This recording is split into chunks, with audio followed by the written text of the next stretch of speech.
never been more confused and lost than I have when I was trying to date. Because what do you mean? That one night you go from being like, I like you, I can't wait to see you, I can't wait to kiss you, I'm so excited for our future, and then literally in the end of the 24-hour period, you never text me again. What? That doesn't make sense. That doesn't, in any realm or universe, make sense. What? Sorry. The voices. Well, actually, my young confused Colleen, that makes perfect sense. I mean, you say that they were telling you all these sweet things that you want to hear, how awesome everything was, and how they wanted to see their future with you, and then 24 hours later, total silence? Well, that could be explained very easily. That was the end of the trial period, and they just decided not to buy the full package. But thanks for the tryout, and to be honest with you, you shouldn't be surprised at all, because this isn't something that men just all of a sudden invented, and they decided, oh, let's all gang up on women and just start treating them like this and start ghosting them. No, you see, this is something that practically women invented. I mean, I gotta say it, you women not just invented ghosting, you're the frickin' masters of it. You do it all the frickin' time. Man, they just got used to it. Trust me, before that guy ghosted you, he must have been ghosted 2 to 3 times by other women. Now, this girl isn't saying that it's fair that you have to pay the price for this. This girl is just saying, why are you surprised? In fact, I'm going to ask a stupid question here, but have you ever ghosted a guy? Have you ever gone out with a guy that you just didn't intend to continue on with him, and instead of writing to him like an adult, say, hey, you know what, this actually isn't working out, or for XY reason, I actually want to end this? No, because 9 times out of 10, you women don't want to deal with the drama that comes afterwards, so you go with the easier option. Ghost mode activated. It just isn't as fun when the same thing is done to you. Before we move on, I want to say thank you, fam, to all of my subscribers for supporting this channel. I truly appreciate all of you who leave comments, who like my videos, and share them on other social media platforms. I truly gotta say thanks, fam. If it wasn't for you, I wouldn't be here. And for those of you who haven't subscribed yet, I thank you for tuning in, and I hope you decide to hit that subscribe button. Moving on!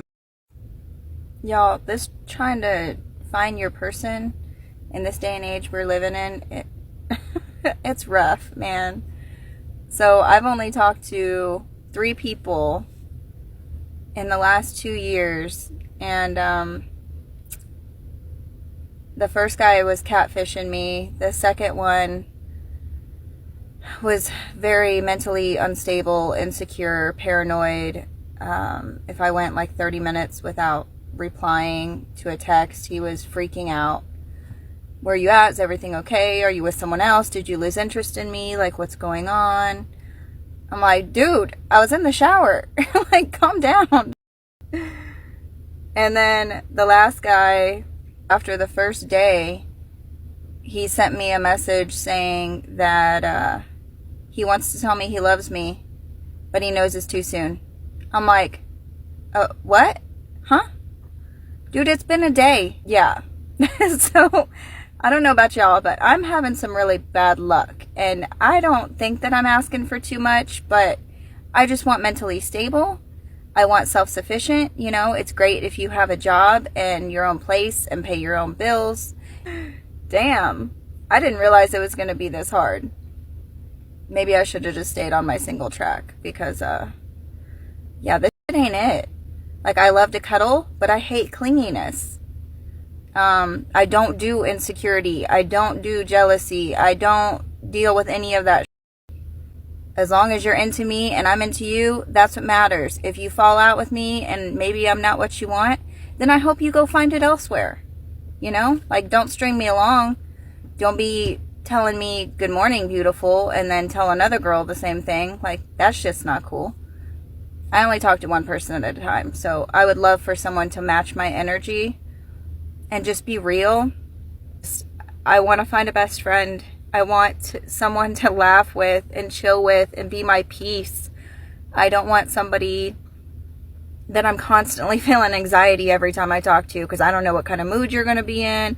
I don't know what I'm going to wake up to every day. Like, what happened to cool and casual and all that stuff, you know? Someone I can go eat tacos with and, you know, cuddle on the couch. I didn't think I was asking for too much, but apparently I might be.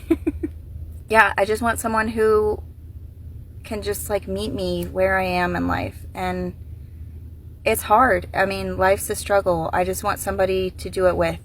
And I want us to come home to each other and be each other's peace. I don't want to wake up to the chaos of, oh my God, you had a nightmare, I cheated on you, and now you're freaking out and taking that to real life. Like, what is that kind of stuff? Like, what the happened to people? This shit ain't it. And I really don't think I'm asking for a lot. But I still can't seem to find any close resemblance of what I'm looking for. So, is it this hard for everybody, or is it just me? She's going to sink, Captain. But she can't sink.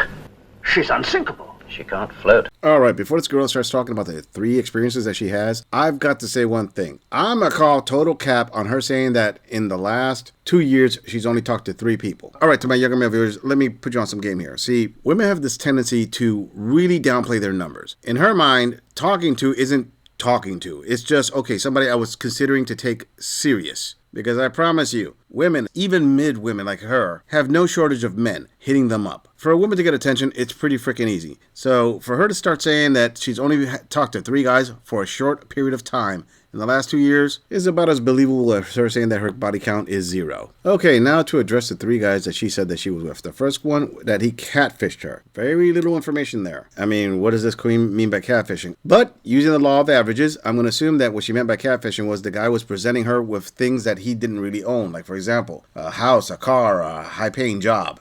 So that's probably what she meant by catfishing. All right, the second one she said it was very paranoid because he needed to know where she was at all times. So he was over-controlling, according to her. Sure, we'll go with that. I mean, there are guys out there like that, but they're not that common. And the third one is a guy that after the first date, he said to her that he loves her. Now, is it just this gorilla, or is it odd that the only 3 guys that she's met are 3 extreme cases? Something tells me that these weren't the only 3 guys that she's met. Like I said before, women love to cut down on their body count numbers and interaction numbers. Something tells this gorilla that she's only mentioning the extreme cases of all her interactions, but the one thing that she's not catching is that she's actually telling on herself, because out of these 3 cases, the common denominator is who? Oh yeah, her. Sorry, sister, but you're the mayonnaise in this pressed sandwich of problems. Notice that she mentioned that one of the guys that she was talking to other women. Oh, gee, who would have figured that? You're saying that you are going after a guy that other women want? As in, average Joes are invisible to you, but you want that Chad? Oh, color me shocked. Now, another thing that she said there that I think was her reflecting was when she said, oh, I don't want to be with a person who wakes up from a nightmare and says, oh, you were cheating on me. Hold up a second. Red flag on the play. That's something that women do quite often. There are so many stories of men saying that women will wake up out of a dream and say, no, I dreamt that you were cheating on me, and get upset with them and won't say a thing until like at the end of the day. It sounds like this is something that this queen does. She just doesn't want it done back to her. Oh well, moving on. Dating in 2025 is just, crash bang wallet, everything on the floor. It's actually the biggest disaster ever, right? And obviously following on the back from Newcastle and stuff like that. Like, I just don't know what to do from here. Now, you guys can let me know in the comments what your thoughts are, your dating stories. Like, I want to hear good ones, but like, you'll see me coming on here chatting dating, chatting everything. But honestly, in 2025, it's almost impossible. I have tried dating apps, going out and meeting people authentically. Obviously, my last experience was somebody that I actually knew. So I thought, do you know what? Like, second chance, like, maybe, like, we didn't leave it on bad terms. Why not? That's been a disaster. I just feel like it is so hard, and I essentially probably need to try and find somebody that's got kids, that doesn't want kids. But then with kids, there's like, it's harder. The past experience, got kids, didn't see the kids, should have been a red flag. Just me being stupid, overseeing it again. The main thing for me is that I am not settling for what I know that I deserve. That is the key thing. Me a few years ago would have just been quite happy to be in a relationship again, kind of all of that jazz. I'm not for it anymore. But I also am just like, I would love to find somebody for so many reasons, but then I'm also really happy and content on my own.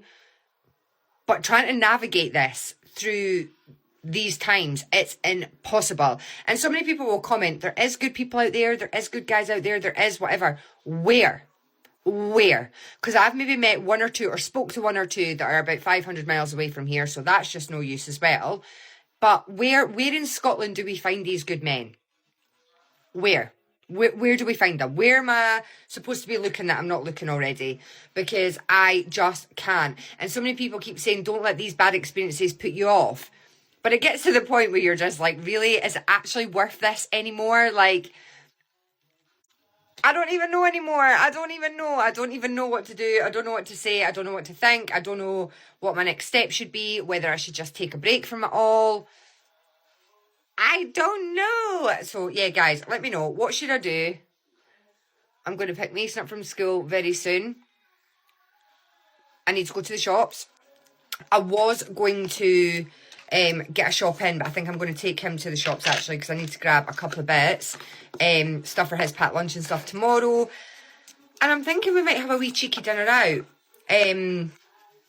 Obviously, if he wants to stay in, and we cook something, or I cook something, then I am grand with that. But I'm thinking maybe a wee local dinner somewhere, wee cafe, wee something. You guys can come and see where we go. But yeah, that is the plan of action. I'm going to go get him. I need to take all this rubbish outside first, and then go get him from school. But honestly, I think I'm actually in a really upbeat mood after, you know, last night's antics and conversation and chat and all that kind of stuff. Like, I'm actually feeling good. But I'm just also like, what do I do from here? Where do I go from here? What's the next step? Like, what am I actually doing? Like, is any of this actually worth it? And yous are right in ways, like, you don't want to let bad experiences put you off forever, because there probably is good people out there. But it's trying to find them. It's trying to find them. Like, where are you supposed to be looking? So yeah, that is my thought process for today. I'm going to go take the rubbish out, go get Mason, maybe go out for tea. If I do, you'll see the video later. But yeah, I'm at a loss. Oh, hold up there, Queen. You started the video saying that dating 2025 is the worst thing ever, crash bang everything on the ground. Okay, let me ask a very rhetorical question. Who set the tone for the modern dating market? And let me give you a hint. Was it men? Nope. I don't care what you queens say. It was not men. Men don't set the tone for dating. Want to know why? Because dating is another word for courting, as in courting a woman. The dating market is set exclusively to what women want. Not what they say they want, no, what they actually react to. And men adapt to that. So the crash bang thing that you're talking about, hey, you queens are the ones who set that. You say that I want a nice guy, but you always going out with the Chads and the Tyrones. So you obviously don't want a nice guy.